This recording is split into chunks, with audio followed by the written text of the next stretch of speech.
Alors, Erev tous à tous et toutes. À tous et toutes.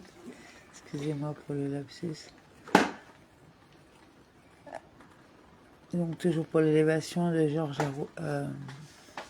Cohen. Donc, le Tanya, étude du jour, 3 Av, 5785, Igeres à Kodesh, chapitre 1. On introduit les propos par une bénédiction, conformément au traité Berarot 59b et au Midrash Bereshit Rabbah, chapitre 15, au paragraphe 4, selon lequel celui qui reçoit une bonne nouvelle doit d'emblée manifester sa gratitude à Dieu. Plus généralement, toute parole doit systématiquement être introduite d'une manière positive, en l'occurrence la présence lettre de Rabbi Gino Zalman annoncée par les Chassidim, selon laquelle l'étude du Talmud avait effectivement été achevée au cours de l'année, conformément à sa demande, dans la plupart des endroits où ces Chassidim étaient installés, en louant l'Éternel et en lui rendant grâce, car il est bon. Selon le verset Télim 106.1, louez Dieu, rendez grâce à l'Éternel, car il est bon. Ainsi, Rashi, commentant le verset Berara 33.2, précise que Moshe prononça tout d'abord l'éloge de Dieu. C'est seulement après cela qu'il formula les besoins des enfants d'Israël et qu'il fit leur éloge. Ceci s'ajoute à l'obligation de remercier Dieu en recevant une bonne nouvelle, comme on l'a dit au préalable. Mon esprit a eu connaissance d'une bonne nouvelle, il en a été revigoré. Selon le verset Ishaïa 55.3, écoutez, et votre esprit en sera revigoré. Cette citation est immédiatement suivie dans le texte par celle du verset La Torah de l'Éternel est intègre, afin de préciser d'emblée qu'une nouvelle réellement bonne est nécessairement liée à la Torah. Car il n'est de bien que la Torah. Selon le traité Avot, chapitre 6, à la Mishnah 3 et le traité Berarot 5a. En l'occurrence, cette bonne nouvelle concerne bien la Torah, puisque l'Admorazaken avait lui-même instauré le principe d'une répartition au sein de chaque implantation racidique de tous les traités du Talmud, y compris ceux qui n'ont pas la Gemara, afin que son étude soit conclue tous les ans dans chaque ville et dans la mesure du possible dans chaque communauté. C'est ce qu'indique la dernière lettre de la 5e partie du Tanya, le Kuntraas Aaron, laquelle fut rédigée une année avant la présente lettre, soit en 5548 en 1788. Après la libération de l'Almorazaken des Géoles tsaristes, le 19 Kislev fut érigé en jour de fête et l'on intégra la conclusion de l'étude de Talmud à sa célébration. L'importance d'une telle conclusion découle du fait que quiconque étudie lui-même un traité tout en s'associant à d'autres personnes qui étudient les autres est considéré comme s'il avait personnellement appris l'ensemble du Talmud, ce qui, en tout état de cause, serait impossible d'une autre manière en une seule année. Un an après que l'Almorazaken ait formulé sa requête, quand on lui annonça que la conclusion demandée avait effectivement eu lieu, il exprima sa satisfaction par la présente lettre. Et la Torah de l'Éternel est intègre, selon le verset Télim 19.8. C'est cette intégrité qui rend la nouvelle réellement bonne. En effet, le bien et le mal sont profondément imbriqués l'un dans l'autre, au sein du monde matériel. Seule la Torah représente le bien absolu. Une nouvelle la concernant ne peut donc pas avoir le moindre aspect négatif. En effet, le Talmud, dans son ensemble, Rabbi Gino Zalman précise, dans son ensemble, car, conformément à un principe alarique, la majorité est comparable à l'ensemble. Et l'on aurait donc pu penser que l'étude avait porté uniquement sur la majeure partie de ces traités. Le texte souligne donc qu'il n'en est rien et que c'est bien l'intégralité du Talmud qu'il a été étudié. A été conclu dans la plupart des implantations et des offices des personnes appartenant à notre communauté textuellement, personnes qui partagent notre paix. Cette expression est couramment utilisée pour les Chassidim pour faire allusion à leur propre communauté, à tous ceux qui partagent les mêmes valeurs, l'attachement au Rabbi et à la Chassidoute. Elle est inspirée par les versets Yirmiyahu 38-22. Ils t'ont trompé et t'ont triomphé de toi, ceux qui partageaient ta paix. Ovadia 1-7. Ils le poursuivent jusqu'aux frontières, tous ceux qui partageaient sa paix, et Bereshit 34-21, ces hommes sont intègres envers nous. Shalem, intègre, étant de la même étymologie que Shalom, la paix. De fait, cette formulation atteste également de l'importance numérique que les communautés chassidiques avaient d'ores et déjà atteinte à l'époque. J'exprime donc ma reconnaissance pour le passé et je demande qu'il en soit de même à l'avenir, que Dieu donc donne et qu'il ajoute. L'ajout de Dieu est l'intérêt qui dépasse le capital selon l'expression du Midrash Bereshit Rabbah, chapitre 61, au paragraphe 4. Rabbi Shimon Zalman demande donc ici que les accomplissements à venir soient sans aucune commune mesure avec tous ceux qui ont déjà été réalisés, afin de raffermir leur cœur parmi les puissants selon le verset Amos 2,16. Même celui dont le cœur est raffermi parmi les puissants s'enfuira. L'Admour Hazaken précise par cette formulation que ce qui va être dit par la suite raffermira également ceux qui sont d'ores et déjà puissants. En outre, la puissance est en l'occurrence liée à l'étude collective de la Torah, grâce à laquelle chacun, à titre individuel, est ensuite plus fort, ayant reçu l'élévation de ce qui est public. L'Admour Hazaken souligne ici l'importance d'étudier en particulier la loi orale et il demande de renforcer cette étude à l'avenir car c'est elle qui apporte la ferveur à la prière grâce à laquelle on peut ensuite éprouver l'amour et la crainte de Dieu. En acceptant de prendre part à la répartition de l'étude du Talmud, les Chassidim doivent donc savoir quelles sont les valeurs essentielles et c'est pour cette raison que Rabbi Shimon Zalman insiste ici sur la nécessité d'une prière fervente. Année après année, par la vigueur de la Torah, selon les Havot de Rabbi Nathan, chapitre 23, paragraphe 1. Les puissants sont ceux qui exercent leur puissance dans la Torah. Le Deretz Eretz Tuta au chapitre 4, il n'est de puissance qu'en la Torah. Et le Midrash Bamidbar Rabbah, chapitre 10 au paragraphe 8. Il est donc bien fait référence ici à la puissance qui est spécifiquement conférée par la Torah. C'est ce que doit apporter la participation à cette étude collective du Talmud pour faire connaître au Fils de l'homme la puissance de la loi orale. Puisque c'est bien en l'occurrence le Talmud, la loi orale, qui a été conclue. De fait, le Zohar, tome 1 à la page 253 et tome 3 à la page 257a rattache la loi orale, la séphira de la puissance Gévora. Par ailleurs, la loi orale est également liée à la tribu de Bina, appartenant au même groupe de séphirotes que Gévora. Ainsi qu'il est dit, je suis Bina et Gévora est un moi, selon le verset Michelet 3.2. Par opposition, la loi écrite émane, quant à elle, de Horma. Tout comme la phrase de Horma ne permet pas la perception intellectuelle avant son introduction, en Bina, la loi écrite n'est pas compréhensible sans l'interprétation qu'en donne la loi orale. Sa force et sa vigueur. On parle à la fois de la force de la Torah et de sa vigueur. On verra à ce sujet le chapitre 36 de la première partie du Tanya qui précise le sens de ces deux notions et montre que grâce à elle, un homme peut à la fois résister à l'occultation profonde qui caractérise ce monde et intégrer la révélation intense qu'il obtiendra dans le monde futur.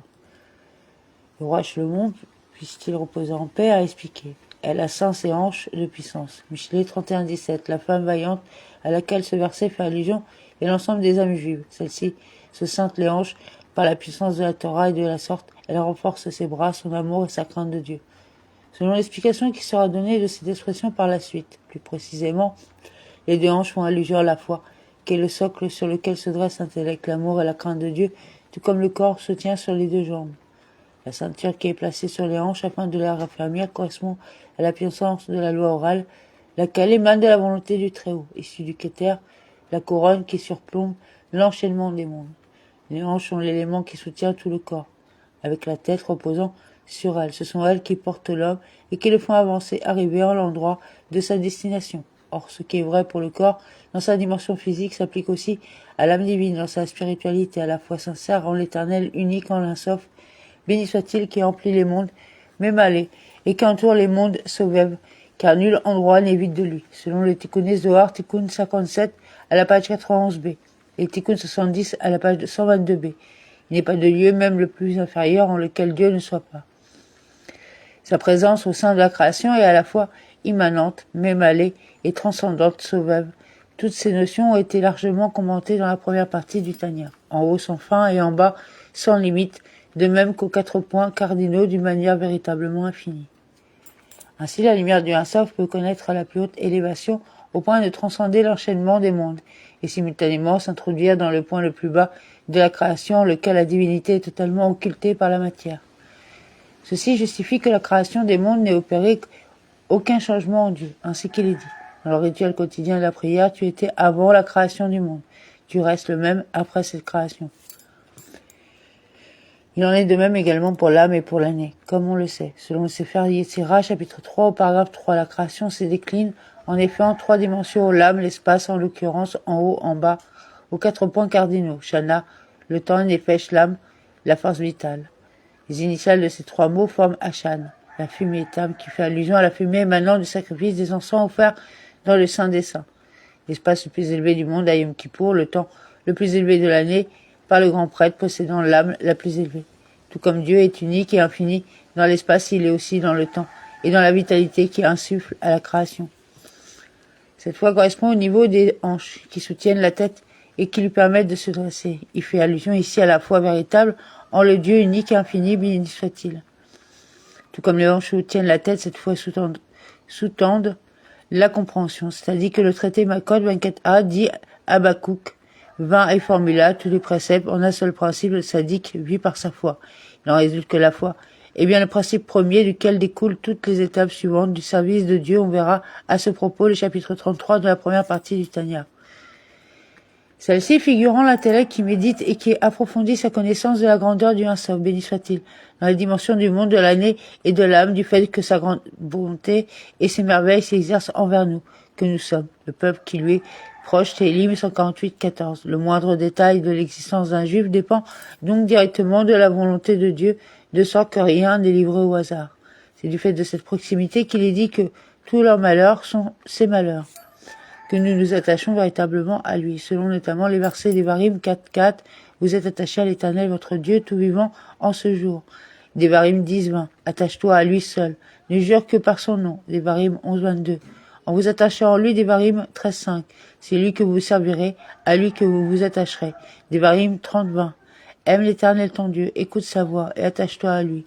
Yoshua 22.5, aimez l'Éternel votre Dieu, marchez dans toutes ses voies, gardez ses commandements et restez attachés à lui.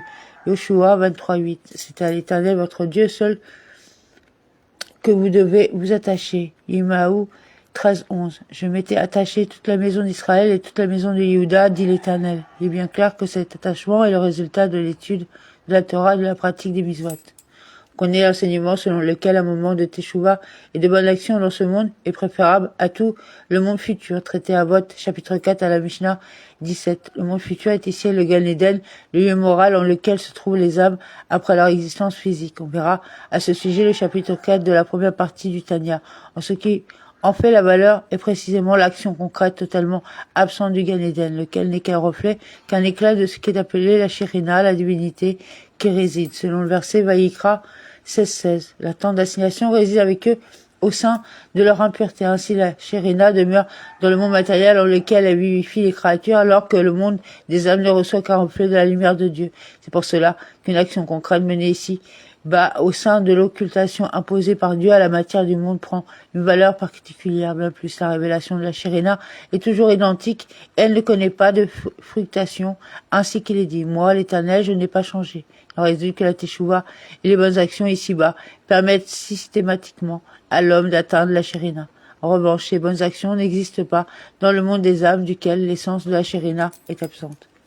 Car le monde futur a été créé par le seul Yud de son nom, béni soit-il, selon le traité Minarov 29b, que dit que le monde futur fut créé uniquement par le Yud, première lettre du nom divin Havaya. Cette idée sera développée au chapitre 5 d'Igeres HaKodesh. Le Yud est la plus petite lettre de l'alphabet hébraïque qui peut même se réduire à un simple point. Sans longueur, sans largeur, sans hauteur, c'est pour cette raison que le monde futur, créé par le Yud, première lettre du nom divin Havaya, subit le Sitsum, la contraction de la lumière la plus intense, qui n'en laisse émaner qu'un reflet. Ce monde, en revanche, fut créé par le premier du nom divin qui possède une longueur, une largeur et une hauteur. De ce fait, il peut être le sanctuaire de la Shérina. Par contre, la Teshuvah et les bonnes actions rapprochent réellement Israël de son Père qui se trouve dans les cieux, de l'être et de l'essence de Dieu. Si l'on peut s'exprimer ainsi, Dieu Un-Sof, à proprement parler, c'est ainsi qu'il est écrit. Sa gloire est sur la terre et dans les cieux. Il élève la corne de son peuple. Télim 148, 13-14. Ainsi, la vitalité de la terre et des cieux n'est bien qu'un reflet de la lumière divine, sa gloire. Tout comme la gloire de l'homme lui est reconnue par d'autres personnes. La lumière est alors contractée au point de susciter des êtres créés ayant la conscience de leur propre existence. Le peuple d'Israël, en revanche, son peuple, reçoit la corne, l'essence de cette lumière, grâce à laquelle il est proche de lui.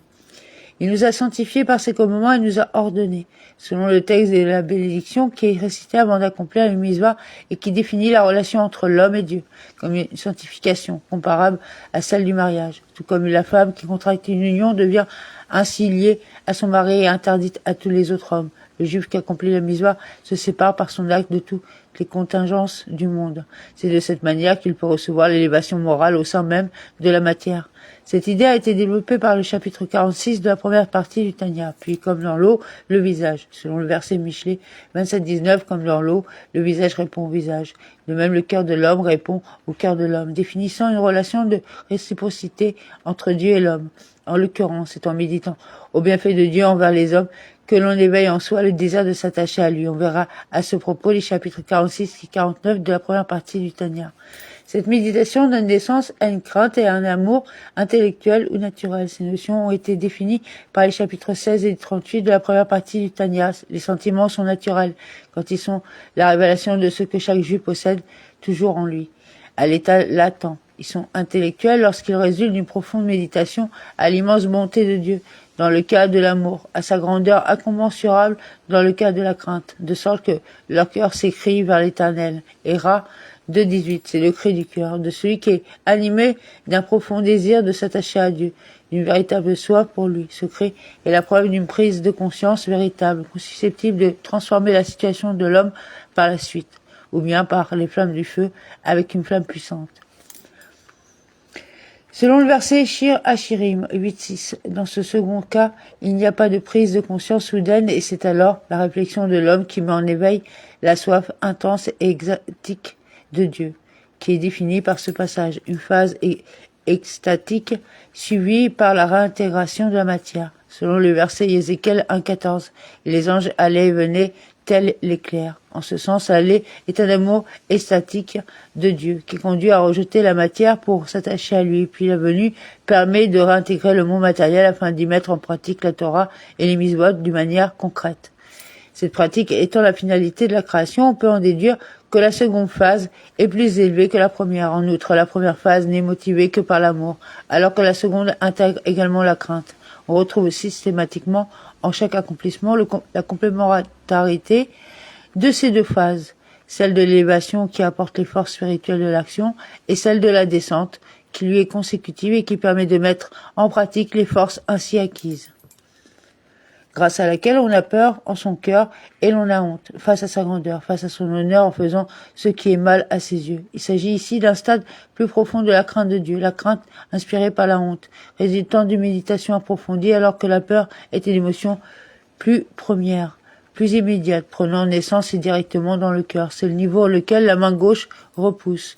Selon l'expression du traité Sota 47a, il s'agit d'une phase de retrait émanant de la tribu de Géboura qui fait barrage à la proximité inspirée par l'amour pour remplacer par l'éloignement et la soumission caractéristique de la crainte. Par contre, la main droite rapproche et suscite la proximité lorsque seule la tribu de Chesed se révèle. Ainsi qu'il est dit, à propos du don de la Torah, le peuple vit, il trembla et il tint à distance. Shemot 20.15. En l'occurrence, c'est bien la crainte qui conduisit le peuple à se tenir à distance face à une révélation dont il ne pouvait pas soutenir l'intensité. Sa manifestation est donc bien un mouvement d'éloignement, ce qui fait allusion aux bras et au corps. Les bras sont ici les sentiments qui sont mis en éveil par cette réflexion, l'amour et la crainte de Dieu, l'aller et la venue, l'avance et le recul, l'extase et la réintégration en fonction de tout ce qui vient d'être expliqué. Plus précisément, le bras droit est celui de l'amour, le bras gauche celui de la crainte, et le corps représente la miséricorde, qui opère la synthèse et rétablit l'harmonie entre ces deux émotions premières, telles qu'ils se trouvent au sein de l'âme. Le Tanya se réfère ici à l'équivalent au sein de l'âme, du corps qui relie les deux bras, c'est-à-dire l'harmonie qui s'instaure entre l'amour et la crainte émanant de la séphira de Tiferet. Selon l'introduction des Tikkuné Zohar, Chesed est le bras droit, Géboura le bras gauche, Tiferet est le corps. Amen.